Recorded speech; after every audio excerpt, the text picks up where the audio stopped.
aí, galerinha, beleza? Bom dia, boa tarde, boa noite. Hoje nós vamos tentar aqui brincar um pouquinho de zoom, o zoom do Nano, que segundo o fabricante Autel, ambos, tanto o Nano Simples quanto o Nano Plus, oferecem até 16 vezes de zoom.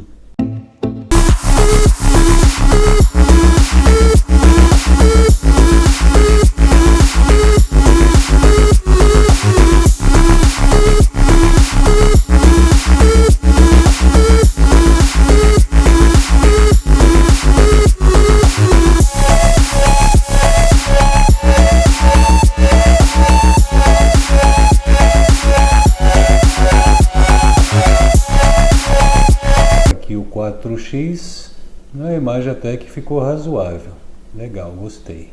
Aqui para a gente ter acesso no aplicativo, a mais velocidades, além do 4, a gente tem que apertar aqui no qualquer númerozinho aqui, segura que vai dar esse semicírculo aí, então a gente tem as opções de mais velocidades.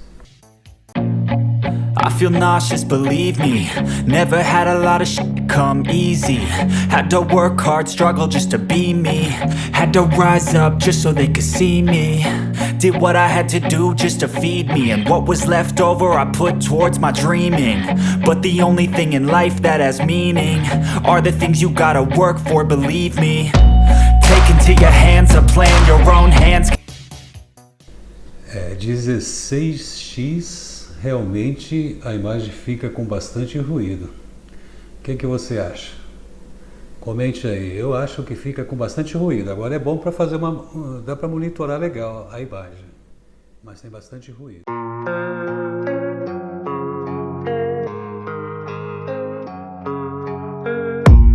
I don't really know what comes next. I'm just doing my best, even though I'm so stressed out. Everything just feels like a test that I fail, so depressed when I can't seem to get out. But something deep inside won't let me quit. I swear that I'm inspired by all this shit.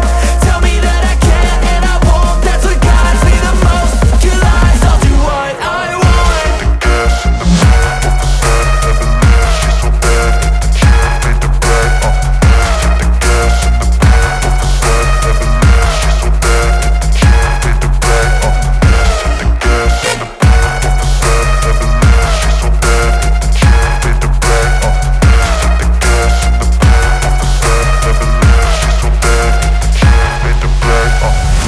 I'm inspired by thirst, I'm inspired by worth. I desire your worst, so you can just hide while I work. I ain't tired, you first. I'll write a second, third verse about the lies you go disperse. You never did shit, I know it hurts. But something deep inside won't let